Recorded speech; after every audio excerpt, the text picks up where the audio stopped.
There are hundreds and hundreds of different types of bellflowers. But did you know that in the United States we have an unusual type of bellflower? It's called the American bellflower. And it's unique because it's not shaped like a bell. It's shaped like a star. Hey, I'm the Iowa Prairie Girl. I'm coming to you from Sarasota County at Wilkinson Park, one of my favorite places. I'm along the Shell Rock River, and I'd like to show you the bellflower, the American bellflower.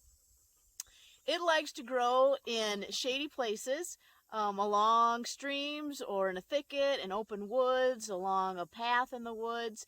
It kind of likes wet feet, not real wet feet, but it likes moist soil. And it grows in late summer into early fall, and it's blooming right now. So if you stick around, we're going to take a look at the American bellflower.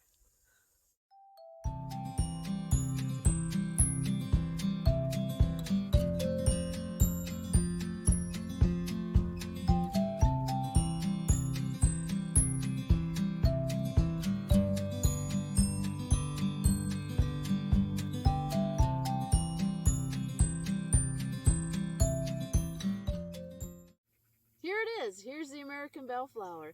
As you can tell, I've stepped into the shade a little bit. As I mentioned, the bellflower normally likes shady places. I am in North Iowa in Sarasota County along the Shell Rock River. And this bellflower here is growing in Wilkinson Park right along the trail, so you can find it if you come to the park. It's right along on the drive. This plant is about 4 feet tall. Bellflower grows to be about 2 to 6 feet tall. It has a very stout, erect stem, kind of grooved, almost, I would almost call it squared, but they don't describe it as squared, but it is grooved. It's usually non-branch. Sometimes it'll branch, but normally it's just one stem that goes up. And then from that stem, you have the raceme of flowers. I'd say they start right about here. No, it starts about right here. And the flowers go up in a nice big raceme.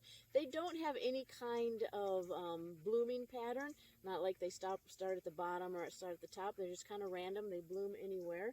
And they bloom for about a month and a half once the flower starts to bloom. And they normally bloom here in July, here in North Iowa, in July through September. Taking a look at the leaf, you can see that the leaf is either kind of a lance shape or almost an egg shape. It goes to a point at the end, and it kind of tapers at the base here. It does have a petiole, a very short petiole. Well, maybe not. I guess that one's got a little bit longer petiole. So it just kind of tapers to a base here with a little short petiole. You can see that it's serrated on the edges, or toothed, and it's kind of rough on the bottom. They're a dark green color. So these dark green leaves, they alternate on the plant, meaning they grow every other, alternating on the stem.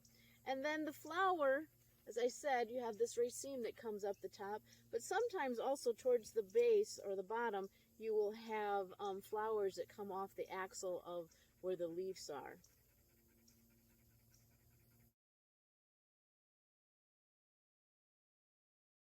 So as I mentioned, these bloom later in the summer, early fall. You can see behind me some yellow. That's a green-headed coneflower, which is one of my favorites. I do have a video on that if you'd like to see that. And then also around me I have some white snakeroot. So you can tell this is a late summer flower. Now, I pulled up this plant real close to the camera because I really want you to take a look at that. This, like I said, is called a bellflower, but it's got a star shape to it. So as you can see, there are 5 petals, and they're kind of lobed. They don't connect, or they don't come down to the base, connect till the base. You have this light purple, blue, lavender, kind of violet colored flower. And there's 5 petals, and then they connect towards the base, and then they create this cool white ring center.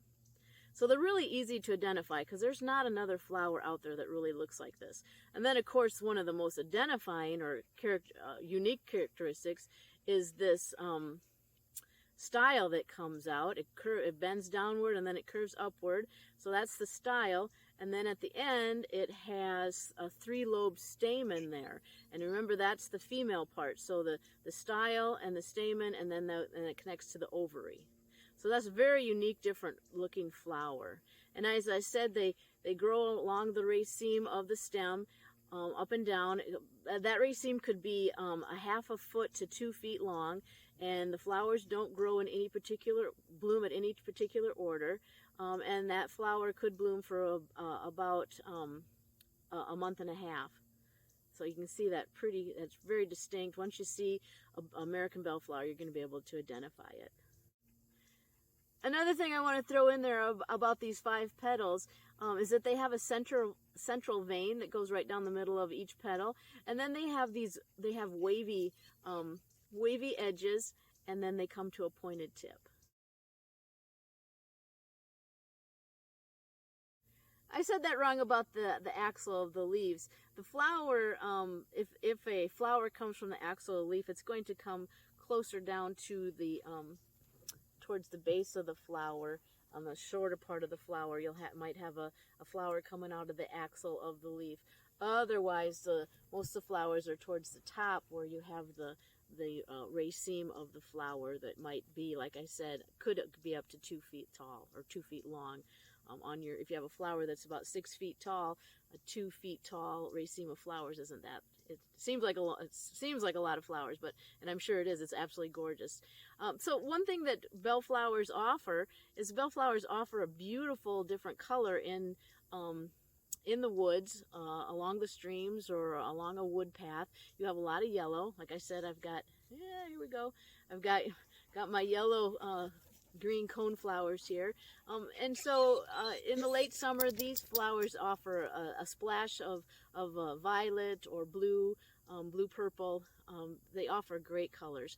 They also are loved by bees and by hummingbirds. The American bellflower is an annual or a biannual. So unlike other wildflowers that you're going to find in the same spot every year, this flower might not be there next year. It reseeds itself very proficiently, so lots of seeds. So if you put it in your flower garden or in your wildflower garden, just know that it's not going to be in the same spot, but it should reseed itself quite well. So as you can see, if we go up this, you can see all these different seed pods that have developed from all the different flowers that have already bloomed here. So it has a short taproot. This flower is edible. From the taproot to the leaves to the flowers, everything is edible here. Now please don't use my videos for foraging, but do know that you can do more research on the American bellflower and add it to your salads or to different dishes that you might be baking.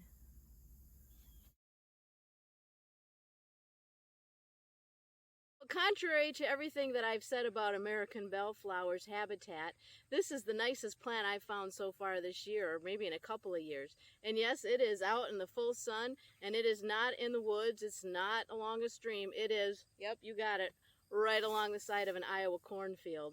So this one here must have just decided it likes this spot. I am along the river road of the Shell Rock River, so we're not that far from the river, and we're not that far from trees. So this one just kind of jumped over here in the sun. So bellflowers have a lot of superstitions that go with them, a lot of decantations, but I'm not quite sure that those apply here for, yeah, you can come over here. I don't know quite sure if those apply here for the American bellflower. But if you'd like to learn more about the superstitions or how to summon a fairy using a bellflower, please watch my bluebell video.